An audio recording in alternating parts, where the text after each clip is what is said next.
C'est plus un phénomène culturel, un phénomène où on se sent peut-être on se sent inférieur à une autre culture, Bien on veut sûr. ressembler à cette culture-là, entre guillemets, supérieure.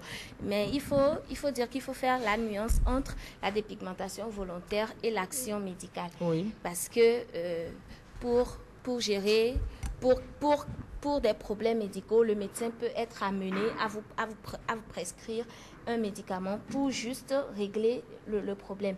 Mais souvent, la limite entre la dépigmentation volontaire et l'action médicale est souvent floue. On ne sait pas quand le sujet se plaît maintenant à le faire volontairement au-delà de l'action médicale. Voilà. Et des fois, c'est même pas pour traiter des problèmes.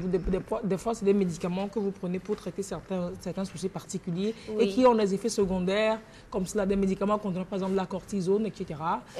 Voilà, ces médicaments qui dépigmentent la peau médicalement pour traiter un problème. Ça ne sert pas à la base à vous aider à devenir plus clair. Rouge. C'est même pas. Alors que vous êtes noir. Oui. C'est ça. Et pour revenir à votre question, des techniques d'éclaircissement ou de blanchissement de la peau ont vu le jour il y a très très longtemps dans diverses civilisations, mais il s'agissait des pratiques, disons, rituelles, limitées dans le temps, comme des déguisements, des maquillages pour faire un spectacle et tout. Mais aujourd'hui, cette habitude-là a dépassé, a quitté ce stade-là. Ce n'est plus pour des raisons de rituel ou de prestations. Et la dépigmentation volontaire comme phénomène social de grande ampleur a pris naissance véritablement dans les années 1960, avec la découverte du pouvoir dépigmentant de l'hydroquinone et la mise au point des dermocorticoïdes à la fin des années 60. Bon, je ne suis pas médecin, mais les dermocorticoïdes sont des produits prescrits par médecin pour soigner des problèmes de peau. À la base, voilà. Ça, oui. Et ces produits-là il faut respecter les prescriptions de ces produits. Bien sûr. Et puis, c'était des usages locaux et dans ponctuels. Le temps. Ponctuels. Et puis, il y a des parties assez précises de la peau. Et on raconte aussi que les effets, les propriétés de l'hydroquinone auraient été décelées fortuitement chez des ouvriers noirs travaillant dans l'usine de caoutchouc aux USA. Et ainsi, les dépigmentants à l'hydroquinone auraient été aussi d'abord fabriqués aux USA en 1955 pour envahir en premier les pays africains anglophones, d'abord l'Afrique du Sud en 1961. Donc voilà, depuis 60, on a remarqué que les ouvriers noirs qui travaillent dans les industries d'hydroquinone devenaient rouges. Les mains s'éclaircissaient. Voilà, il y avait pourquoi pas? Un phénomène d'éclaircissement sur ces ouvriers-là. Donc, la propriété dépigmentante donc de l'hydroquinone a été mise en valeur. Si c'est une valeur. Mise en avant. Mise en avant, voilà. Et la motivation généralement avancée par les sujets, pas les sujets qui se dépigmentent, c'est d'ordre esthétique. Je veux avoir la peau plus claire pour être plus belle. Et comme si quand on est clair, on n'est plus beau. C'est ça. Et une minorité seulement utilise ces produits dépigmentants-là, justifie leur pratique par la nécessité de traiter une hyperpigmentation pathologique. Genre, j'ai un petit point là, je dis que je veux faire partie le petit point noir et alors que le petit point est ici, on va faire jusqu'au pied, on va dire que le petit point il est ici, on va même faire le visage. Et voilà, mais je vous propose de suivre ce sujet sur l'état des lieux de ce phénomène, extrait de l'émission Africanité de TV5 Monde. 40 ans séparent ces deux photos de Michael Jackson qui, à tort ou à raison, incarnait la dépigmentation volontaire. Phénomène planétaire aux motivations complexes et diverses, le blanchiment de la peau a pris des proportions alarmantes en Afrique subsaharienne. Si tu veux être clair, je te donne des produits pour être clair. Je les teste sur ma propre peau. Je les teste. Une femme sur 4 environ utilise des produits éclaircissants selon le RAFT, le réseau en Afrique francophone pour la télémédecine. Il y a des études à Bamako ou à Dakar qui ont montré Une proportion importante des femmes pratiquaient la dépigmentation de l'ordre de 25 à 60% des femmes de certains quartiers, par exemple. Et dans une ville comme Dakar au Sénégal, ce sont près de 67% des femmes qui se blanchissent la peau, avec des techniques très variées qui vont de l'usage des savons ou de crèmes aux injections sous-cutanées. Moi, je me rappelle déjà, il y a 10 ans de cela, j'avais une tante qui, pour être beaucoup plus blanche, elle utilisait des sachets en plastique. À travers tout le corps, elle mettait des sachets en plastique avant d'aller au lit.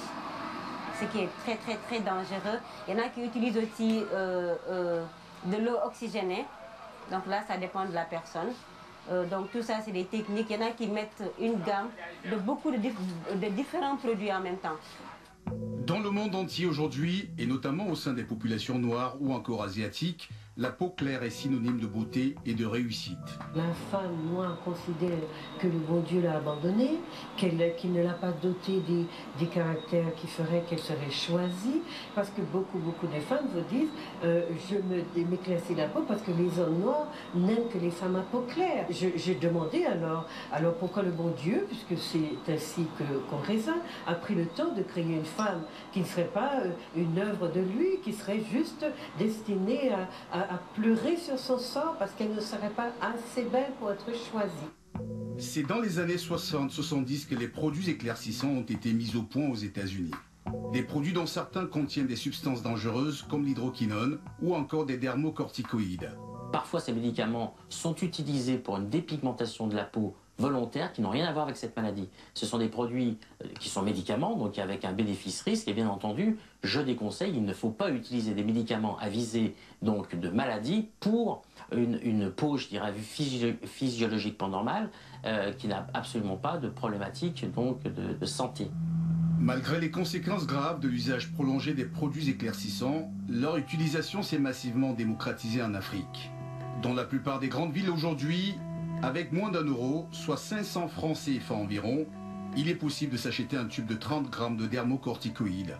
Les femmes utilisent la plupart du temps beaucoup de produits bon marché. Donc on va au marché, on concocte quelque chose, des femmes utilisent certains produits, voire même des produits terribles.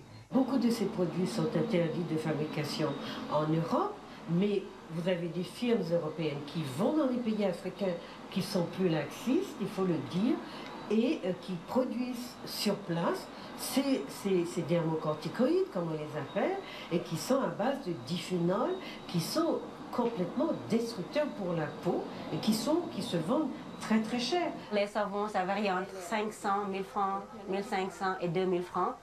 Pour les laits de beauté aussi, il y en a des petits pots qui coûtent 500, 1000 francs, 1500, 2000, même au-delà.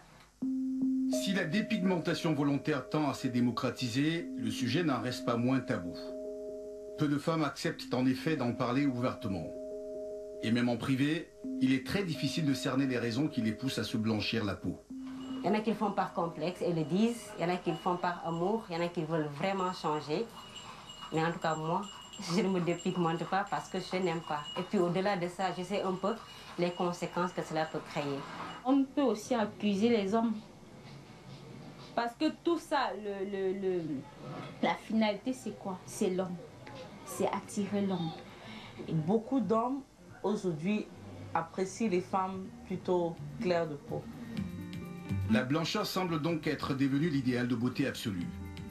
Pourtant, il n'en a pas toujours été ainsi.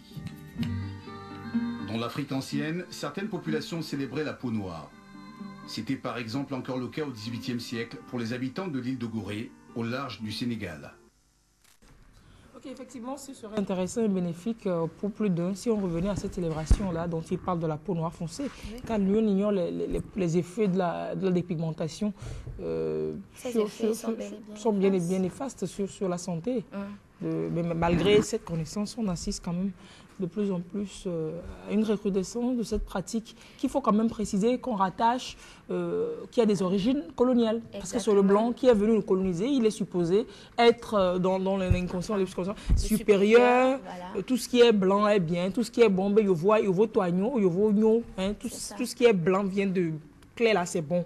Et puis, jusqu'on dit, Exactement. par ici. Et puis l'autre chose, c'est que enfant noir n'avait pas une représentation du noir en poupée, par exemple. De la beauté noire. De la beauté noire. Toutes les poupées, par exemple, que nous avions. C'était des poupées Yovo. Voilà. Et voilà, donc c'est tout ça a entraîné. Sinon, c'est les effets, ça. Hein. Ce phénomène. Tu vois comment c'est joli. C'est trop classe même. Et il y a des études d'ailleurs qui révèlent que la dépigmentation volontaire est devenue une addiction pour qui commence à le faire. Pourquoi? D'abord, c'est impossible de s'arrêter. Oui. Parce que là où vous en êtes là, il faut foncer. Oui, parce que quand vous arrivez à ce que la dame a devenir quelque chose. Quand vous devenez multicolore comme ça, donc vous allez chercher toujours à éliminer les taches noires. C'est ça. Et il y a aussi, pourquoi aussi une addiction des pratiques extrêmes. Il y a une patiente, enfin une sujette ou un sujet de la dépigmentation qui évoque un jour avoir été contraint d'emporter. Bon, elle est contrainte d'emporter ses produits où qu'elle aille. Donc tout le temps, elle a ça dans son sac. Elle a ça dans son sac.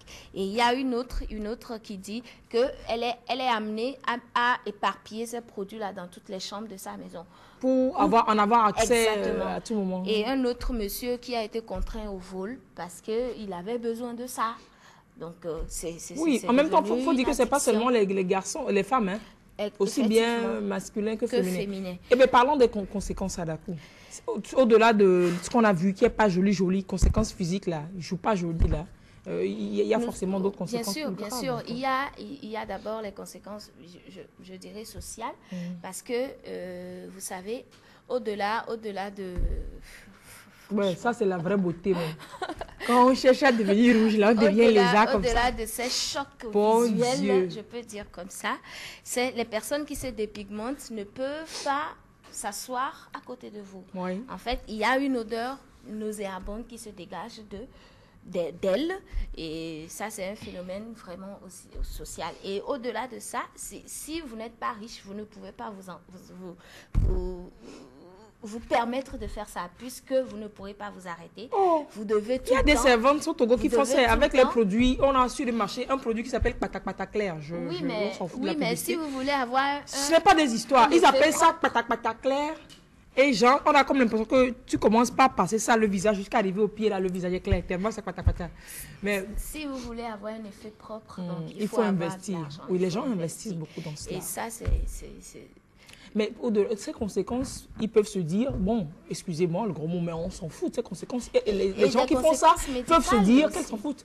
Mais il y a des conséquences sur la santé. Exactement. L'hypertension, le diabète, parce qu'il y a des produits qui contiennent le cortisone, il y a des produits mercuriels qui traversent la peau, qui rentrent directement dans la circulation sanguine, qui causent l'hypertension et le diabète. Le diabète, le cancer. Le cancer, parce que la peau devient tellement fragile qu'on ne peut même plus intervenir dessus. Des fois, cicatrisations sont difficiles. Des hémorragies que vous avez, que vous en mourrez. C'est des conséquences terribles. Et c'est ça. Et l'autre chose aussi, l'autre phénomène aussi que nous avons, c'est que les personnes qui se dépigmentent ne se l'avouent pas, en fait. Parce que les enquêtes... il m'a dit que j'ai commencé à mirer pour me les os. Je ne savais même pas. C'est juste un produit comme ça, Coco Bota, que j'ai pris et puis ça a commencé par me rendre rouge. C'est le refrain habituel. C'est ça. Vous connaissez quelqu'un, vous voyez que la personne s'éclaircit, vous lui posez la question, elle vous dit, je ne sais pas, c'est juste mon produit habituel, je ne sais pas. Mais arrête. Mais c'est ça, arrêtez. Donc vous allez nous dire qu'il faut arriver à revenir à des poupées du genre. Bien sûr. À des poupées comme celle-là. Pour nos enfants. Pour nos enfants. Oui. Nos enfants noirs. Exactement. Pour leur montrer que le noir est beau. Il y a de la beauté dans le noir. Et le seul conseil, enfin, au-delà de ça, le seul conseil que nous, ou bien que moi j'ai à l'endroit de toute cette population, c'est de ne même pas vouloir commencer. Ouais. Parce que quand notre peau, la peau noire n'a pas besoin d'être claire pour être jolie. En fait, le bon Dieu qui a fait la peau noire, il sait pourquoi il a fait la peau qu'elle est noire. Bon, puis il y a des gens qui sont plus intelligents que Dieu. Ils savent que le bon Dieu leur a pas donné la meilleure peau. Donc voilà quoi. C'est pour ça. Donc voilà. Donc soyons fiers de notre couleur de peau, mes chers. Ouais. Donc c'est cette colonisation qu'on continue sur nous-mêmes. On enlève notre peau, on enlève nos cheveux, on envoie tissage long comme ça, mèche très très lisse dessus. Pour faire yovo quoi. Pour faire yovo. Ouais, c'est la même chose. Et puis c'est dangereux pour la santé. fiers de notre peau, black and proud. Et vous allez me raccompagner avec ce Bien bébé. sûr, c'est ce que j'allais vous dire, que black and proud. En même temps que nous voulons devenir yovo, blanc, on veut se dépigmenter dans le même moment, il y a d'autres aussi qui voudraient devenir noirs. Il y a les blancs qui viennent se bronzer, pour bronzer un peu parce qu'ils savent qu'un peu plus noir c'est mieux. Bon. Et le cas extrême, c'est le cas de cette petite fille qu'on va vous proposer de suivre tout de suite pour accompagner Adakou. Elle est une petite fille blanche, avec ses cheveux blonds. Elle a les cheveux blonds, hein, bien blanches. Regardez la scène qu'elle a offerte à ses parents pour vous dire comment le noir est précieux. C'est facile de devenir blanc, mais revenir à la peau noire, c'est compliqué et difficile. Parce que c'est super beau. Allez, Adakou, je vous raccompagne avec cet enfant qui a offert cette scène à ses parents. Merci beaucoup. Maria, o que está acontecendo com você? Eu quero ser negra. Você quer ser negra? Quero. Por quê? Porque eu quero. E por que você quer ser uma negra? Porque eu acho negra. Porque eu acho pele linda. Pele branca também é linda. Mas eu queria ser negra. Você é uma menina branca também muito linda. Eu quero ser negra. Maria, quando você crescer, você casa com um marido negro e tem um monte de filhos negrinhos.